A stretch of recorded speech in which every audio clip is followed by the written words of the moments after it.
from Atlanta, this is Social Skills Coaching, where you learn to be more likable, more charismatic, and more productive. This is your host, Russell, and today is September 6th, 2022. We've been going through Patrick King's book, Improve Your People Skills, to do just that. Today we're going to consider some useful techniques for those times in life when communication becomes conflicted, hostile, or confusing. We're going to delve deep into 5 different techniques: steel manning, the fogging technique, the Randsberger Pivot, the feel, felt, found technique, and finally, the agreement frame. All of these techniques are designed to help us reach harmonious agreement more quickly, or if that's not possible, at least to be able to disagree more civilly. Thanks for joining us today, and here's the episode. How does one argue effectively? You might have heard of strawman fallacy, which is the act of exaggerating or distorting someone's point of view to win an argument. For example, a person critical of vegan diets might claim that vegans are all easily influenced young people with no understanding of nutrition, and they all want everyone to eat measly salads all day long. Such a person might feel that they have won a point against the vegans, as they are in this description, but there's one big problem. That description is not accurate. There is an opposite of this technique that's actually far more helpful to use in arguments, the steel man technique. Instead of constructing an unflattering and easy-to-defeat image of your opponent and then destroying that, steel manning entails constructing the best version of the opposing side's argument before engaging with it. It's being charitable and deliberately patching up the flaws in the other side's argument so they can come up with the most effective counter-argument to your position. You might be wondering why you'd go to all this effort. Well, the steel manning approach avoids a you versus me scenario. By first siding with the opposing side and reasoning in their terms, you demonstrate that you are genuinely interested in and understand their arguments. This will greatly increase the likelihood of them returning the favor, and suddenly, you're two respectful peers who are having an intelligent discussion, rather than two enemies who are flinging mud at one another. Even if you arrive at no real resolution, you've done something important, maintained respectful and harmonious relations. Etiquette matters, perhaps in arguments more than at any other time. You're not doing it to be selfless, however. Steel manning ennobles both you and the other person and makes the best of your interaction, wherever it goes. Let's take a close look at the 3 steps of the steel man approach with an example. Step 1. Create the best version of your opponent's argument by breaking it down. First, just set your own ideas aside for a moment, not unlike what you do in active listening. Focus on what the other person is actually saying, not what you think they're saying. Clean language will help here. Be curious and empathetic, as though you're simply trying to find out more about a new person or culture, or even an alien race. What's the main point they're making? How are they supporting that line of argument? Can you identify the worldview, points of reference, attitudes, fears, beliefs, and motivations behind the argument? Can you find any weak points, gaps, or flaws in this argument? As you do this, your intent is purely to understand. You're not looking for a gotcha moment. We're also not trying to see if we agree. Just observe and understand. That's all. Example, you look at the vegans again and try to understand their position. They're actually acting from a moral and not a practical perspective, and they are making claims about the duty of humans to not create needless suffering in others. You start to see that nutrition actually has nothing to do with their core line of argument. Step 2. Help them steel man their argument. Remember that people will never accept criticism or feedback from people they don't believe actually understand their position in the first place. If you go in with a straw man, you convince nobody and achieve nothing. You may disagree with someone, but disagree with the best version of their claim and everyone wins. Ask the other person questions to clarify. Again, not to catch out. Then, restate what they've said in your own words to show you've understood. This may take a few tries. Present them with a summary of what you've been told that they themselves would agree with. Only when you've arrived at a picture of their point of view that you both agree is fair and reflective, then you can start drawing attention to points they may not themselves have noticed. Do you see the value of steel manning now? If you've begun in good faith and worked together until this point, the other person is going to be far more interested in seeing what you point out. We're not just being contrarian, we are collaborating with them. It's as though we say, I respect you as a person, and I want to make sure you have the best possible arguments here. Let's help each other do that. Example, you offer your vegan conversation partner your understanding of their position, i.e., the steelman version, and focus on the moral core of the argument. You say that this means that eating for health may be a secondary concern. They agree. Step 3. Argue on your counterpart's behalf. This takes enormous creativity, intelligence, and maturity. Don't just look at the other person's perspective from the outside. Get inside it and feel it for yourself. If you do this, you can see with crystal clarity the reasons why the person believes as they do, and everything that's standing in the way of them agreeing with you, if this is what you in fact want. You'll never know an issue as deeply as when you deliberately and genuinely occupy both sides. Example, once you really feel like you get the vegans' arguments, you more properly understand their behavior and the things they say. But now, when you make the criticism that veganism as a way of life seems nutritionally a little suspect, they're less likely to argue. After all, you've both agreed together that being nutritionally sound is not the core aim of the philosophy. However, coming at this issue in this way means the other side can actually hear it. Ignorantly saying, vegans know nothing about nutrition, only creates more tension and discord. Importantly, we could reverse this argument and instead have the vegan hear the omnivore's position, going through the 3 steel manning steps in the same way. What matters is that neither party is approaching the debate to win, to beat down their opponent, or to prove themselves superior. And because of this, they both leave the discussion as winners, with intact self-esteem and possibly more robust arguments going forward. Sure, you probably can't imagine going through this whole process with every minor disagreement. Steel manning works best for high-stakes and very emotional topics, but can also be used in more everyday ways here and there. You may simply be more aware of this dynamic in everyday conversations and refuse to engage in dialogues where your argument is willfully misconstrued. Or you might get into the habit of reminding yourself, everyone's opinion makes sense to them. If I don't understand, it's just because I don't yet see how it makes sense. It's a choice to assume that people are sane, broadly good, and are behaving in a way according to their principles.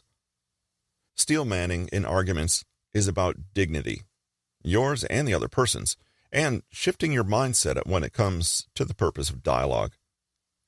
Steel manning holds everyone to a higher standard and takes ego out of it. Think of it this way. You can win, or you can convince. You can stubbornly boast, or you can understand. Use this technique often enough, and you'll discover that you're far more ready to change your own opinion than you first realized. And this is not losing an argument, but gaining so much more. Dealing with aggressive people, the fogging technique.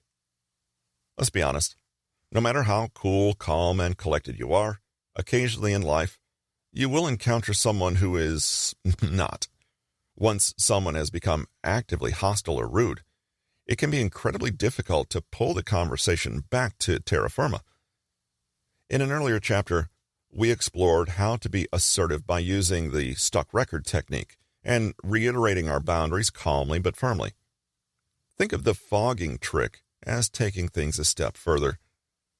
This technique was first developed by Manuel J. Smith in his book, When I Say No, I Feel Guilty.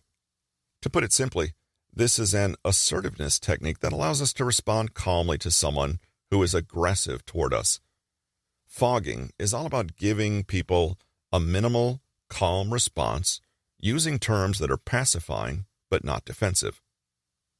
Imagine fog. It's there, but you can't exactly fight against it or nail it down. Fogging involves neutrally agreeing with any truth contained in statements, even if it's critical. Because you're not responding by being defensive or argumentative, the confrontation will eventually end, because the desired effect is not being achieved. There's nothing to push back against or grab hold of. Fogging is not just pacifism or escaping. The idea is that when the atmosphere is calmer, it will be easier to talk about the issues rationally. Before then, there's no point in actually engaging, so don't. The technique is simple. First and foremost, pay attention to what the other person is saying, regardless of how they're saying it. When something they say is true, rather than becoming defensive or argumentative, we simply state in a calm and clear tone that it is in fact true. For example, when the aggressive person says, "What were you thinking when you acted so stupidly in that meeting? You were embarrassing me in front of our coworkers." Rather than replying with something equally aggressive or defensive, you could try to fog them by responding, "You're right. My behavior was pretty stupid a while ago. I understand that my actions were really embarrassing." You don't add anything or take away anything. You agree with what is factually correct without going on the defensive or upping the emotional stakes. The other person may try again, but eventually it'll seem pointless to keep coming for you since you've acknowledged their grievance. If, however, you denied or deflected or got aggressive yourself, the conflict could get even more heated. In a way, fogging is not all that dissimilar from steel manning. If we can have the strength of character to affirm that there is a kernel of truth in even the criticisms leveled at us, we're responding, in effect, to the best possible version of that criticism. We immediately elevate the discussion rather than bring it down to aggression or defense. Although it might not be the last thing you feel like doing in the heat of the moment, fogging is actually a great assertiveness technique and can be used to de-escalate conflict. Basically, the best way to be in the face of aggression is calm and neutral. Not passive, not aggressive, just neutral. Like fog. Don't feed the aggression, don't respond to it, don't fight with it. Ironically, this puts you in more control of the situation, not less. The technique is simple. 1. Listen closely for any truth in what's being said. 2. Repeat this truth as calmly and neutrally as possible. 3. Don't add any new information and don't respond to exaggerations, distortions, or lies. Just ignore those. 4. Importantly, maintain calmness, even if the other person is aggressive. People in call centers or those managing complaints often need to master this skill. For example, A. I was promised the builders would be finished by Thursday afternoon, and now it's already Saturday and they're still busy. B. You're right. We did agree to a Thursday afternoon, but despite it being Saturday, they're not finished yet. This is unacceptable. Totally unacceptable. Yes, I can see this is not something you're happy with. Damn straight I'm not happy. I had plans for this weekend, and now they're ruined. I recognize that. it's an unacceptable situation, and you've had to change your plans. That's on us. Yes, well, it is your fault, but I need them to be finished now. I understand that. I'm going to do everything in my power to make sure we make this a priority. They need to be finished as soon as possible. Exactly. Thank you. Sorry for yelling. It's been a long week. Please, just sort it out. Absolutely. Thank you for being patient. The conversation above is really about energy. Person A begins with aggression, and person B responds with calm.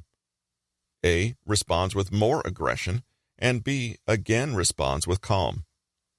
Gradually, A's aggression drains away in the face of B's calm fog. They're still not exactly happy, but the aggression has lessened. Notice how this process is similar to giving a good apology. We need to accept responsibility, but without beating ourselves up or defending ourselves. Though simple, this technique is not always easy. The biggest problem is to not get upset and defensive ourselves. Maintaining calm when we feel attacked is difficult, but it's a powerful way to dial back that fight-or-flight, high-stakes feeling. You don't have to apologize, explain, justify, or elaborate. Just imagine that a pile of mud has been flung at you, and your job is simply to pick out the small bits of gold that might be in it. Don't get distracted by the mud.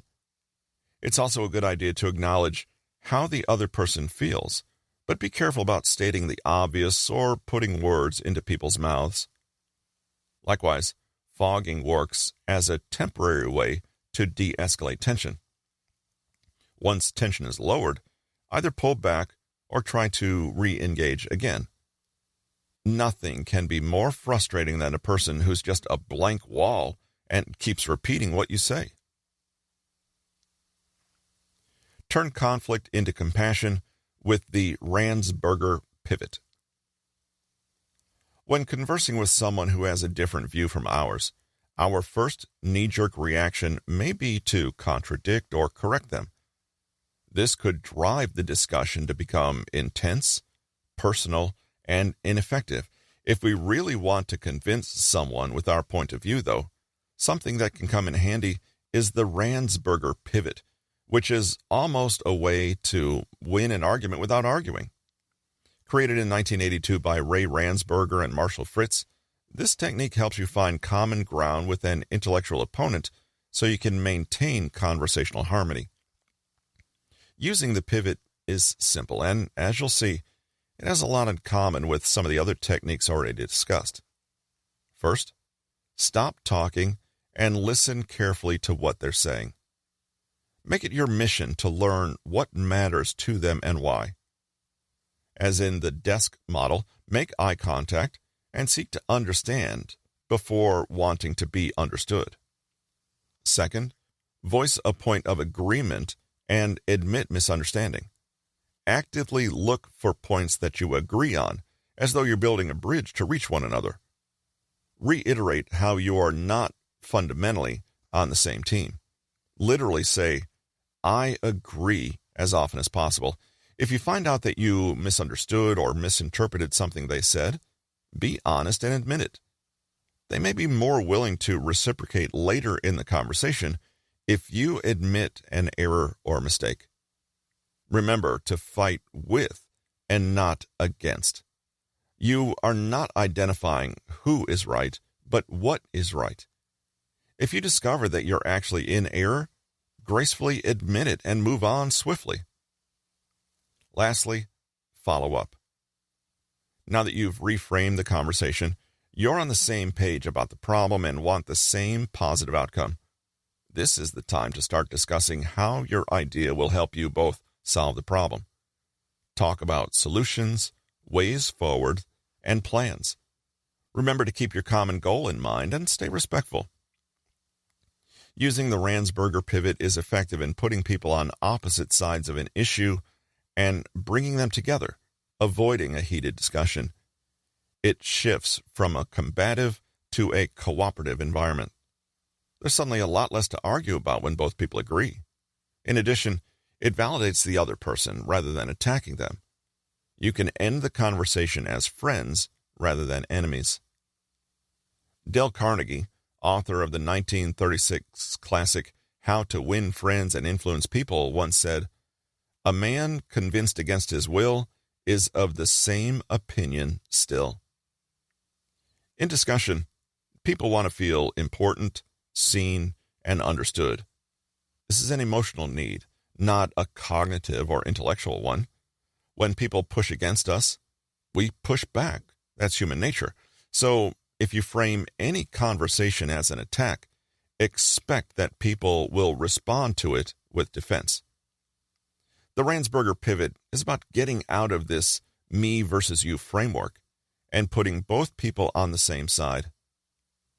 When you abandon the idea of winning an argument, you realize that you don't actually need to have a winner and a loser. And it's not necessary for someone to feel humiliated, chastened, or corrected. The technique helps you get to that frame of mind sooner. As with the other techniques of this kind, you don't need to go all out with every tiny disagreement. In everyday life, simply make the conscious effort to focus on what you agree on rather than dwell on what you don't agree on. Keep asking yourself, in what way am I and the other person the same? In what way do we want the same thing? Then focus on that.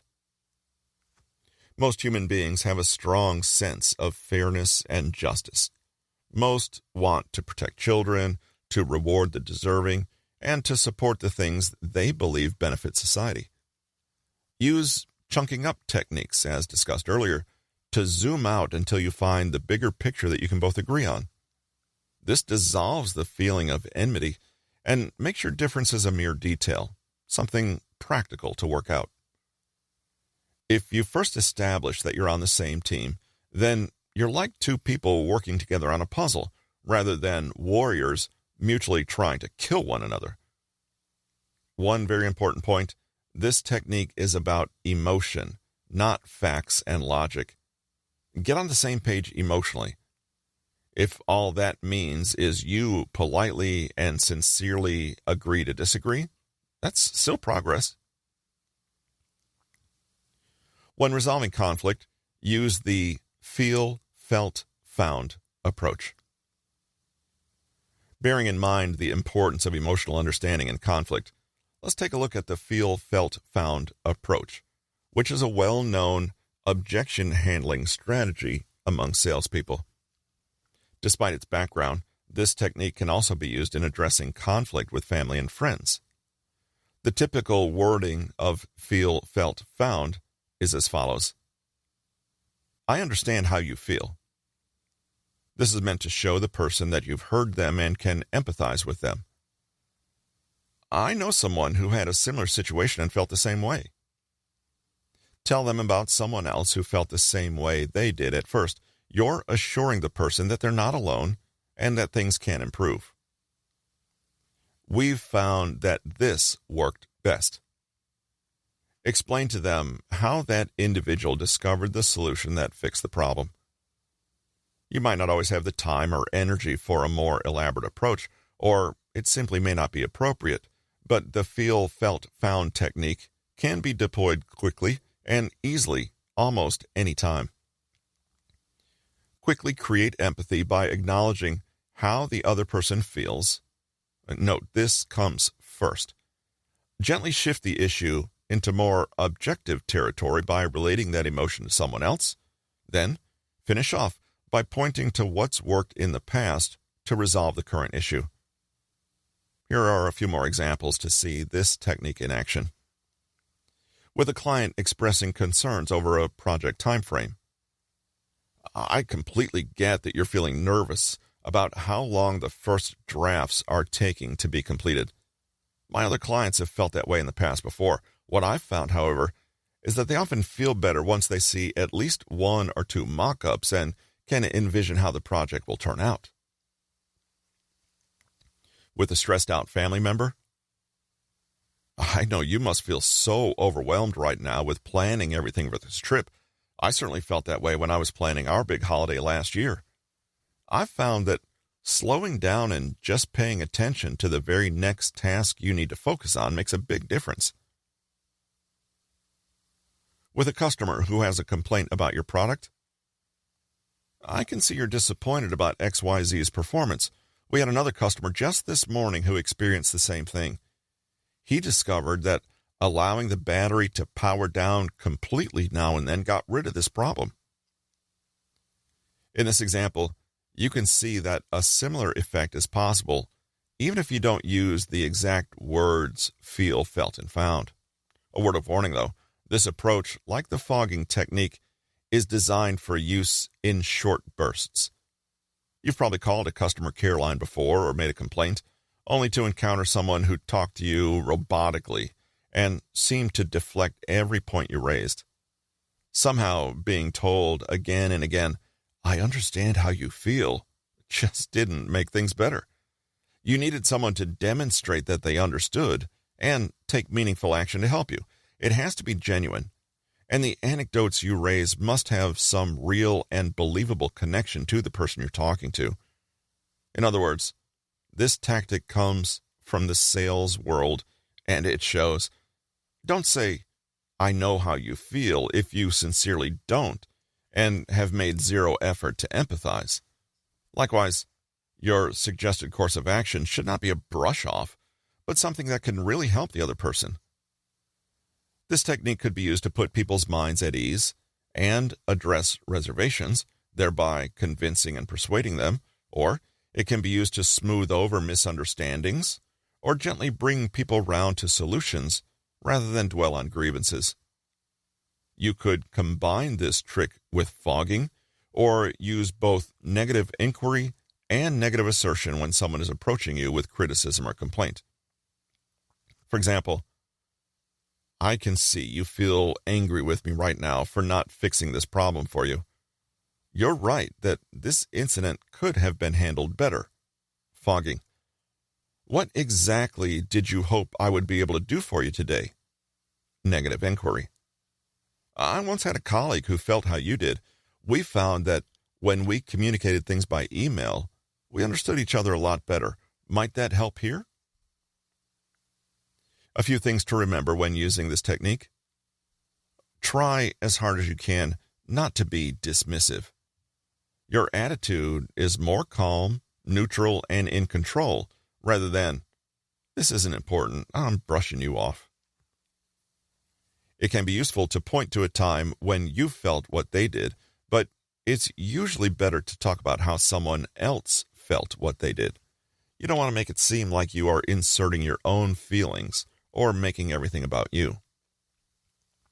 When showing empathy, use phrases like, "That makes sense," or "I can see why you feel that way." Remember your platinum rule and frame potential solutions and resolutions from their perspective. What would help them feel better right now? If you are genuinely out of your depth and can't think of a truthful way to use this approach, don't merely pretend to have everything under control. Not every situation can be de-escalated, and there may be situations where you personally cannot offer legitimate help. In this case, be honest and offer apologies or make amends. Use the agreement frame.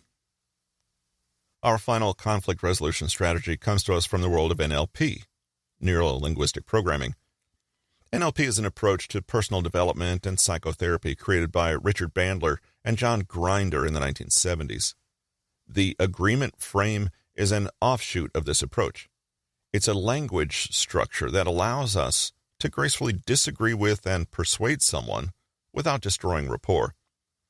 This is what we've been trying to do with every single technique discussed in this book so far. In a way, the agreement frame is one that underpins the entire approach we've been trying to cultivate throughout, one of collaboration, understanding, empathy, and respect. The technique is pretty simple. The important words to use are "I agree" or "respect" or "appreciate," followed by "and." We begin by saying those mentioned "I" statements, And then we express the other person's model of the universe or perspective on the circumstance. Then we say, and, then, our intended outcome, and finally, the other person's desired outcome. For example, I respect your concerns, and you may want to be aware of that. I appreciate that you're saying this because you sincerely care. And what's most important here is that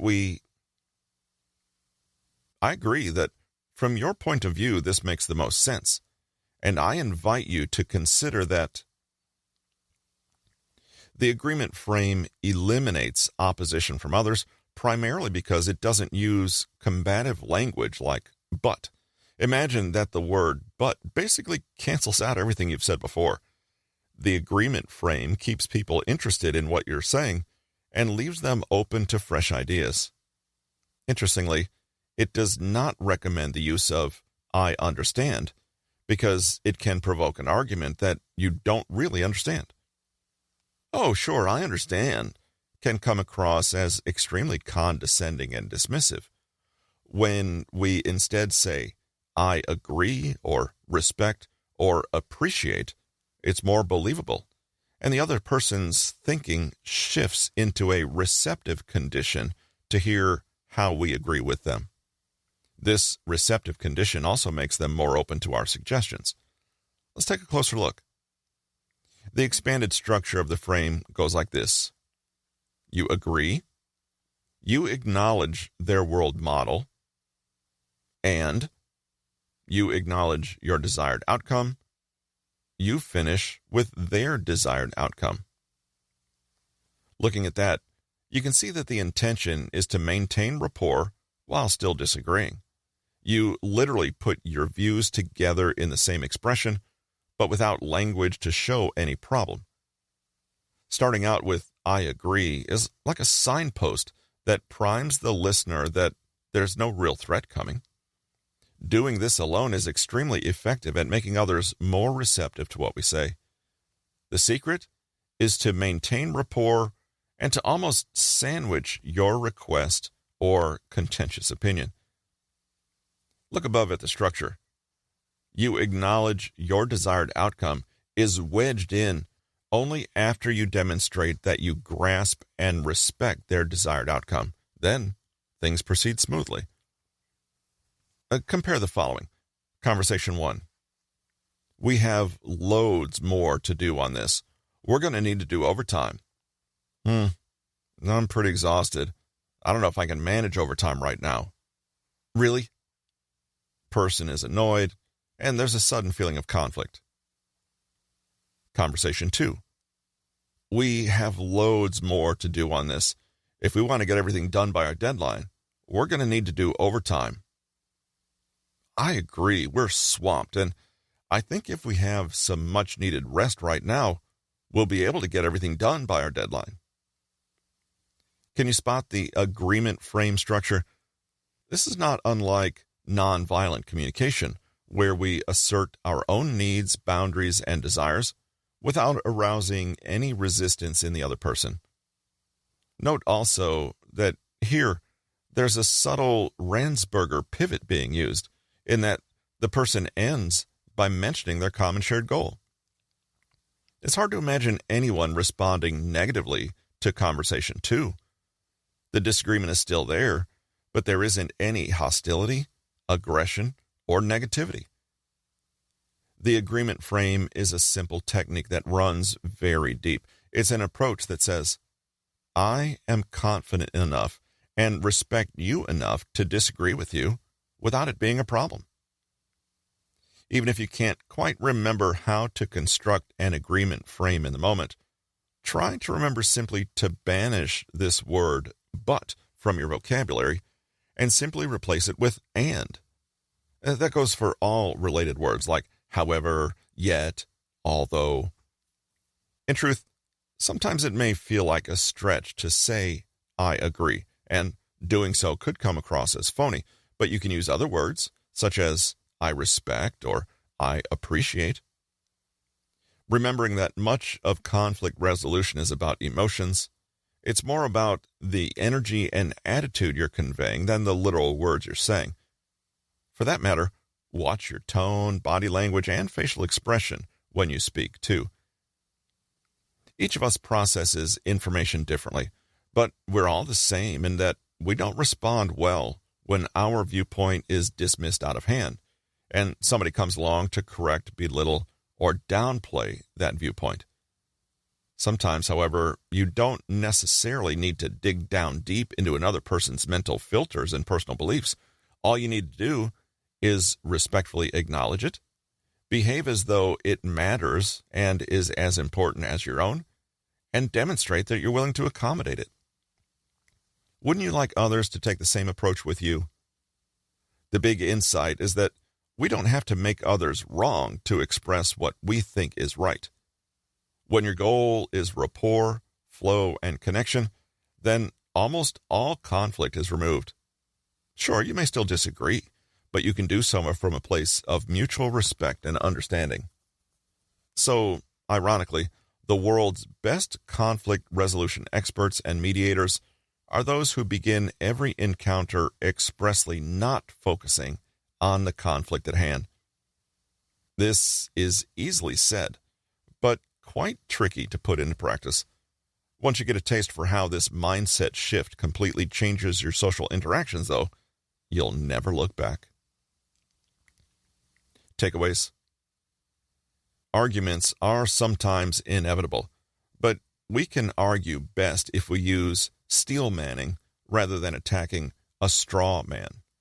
Create the best version of your opponent's argument by breaking it down, then help them build that argument, actively arguing on your counterpart's behalf. You will more quickly reach harmonious agreement, or at least disagree more civilly. Use the fogging technique to manage people who are aggressive or unreasonable. By giving people a minimal, calm response that they cannot easily engage with, you diffuse tension. Listen carefully for a kernel of truth. Repeat the truth calmly and neutrally, but don't add any new information, and keep maintaining calm. The Randsberger Pivot is a way to win an argument without arguing. Listen carefully to start, look for points of commonality, and keep returning to any ways in which you and the other person are actually on the same page. The feel, felt, found technique is another simple way to mitigate conflict. Acknowledge how they feel, point to another person who has felt similarly in the past, then show what you have found works best on how this person managed the issue. Finally, the agreement frame allows us to gracefully disagree with someone without destroying rapport. Use terms like I respect, I appreciate, and I agree to signal an intention to cooperate. Agree, acknowledge their position, and acknowledge both your desired outcomes using and rather than but.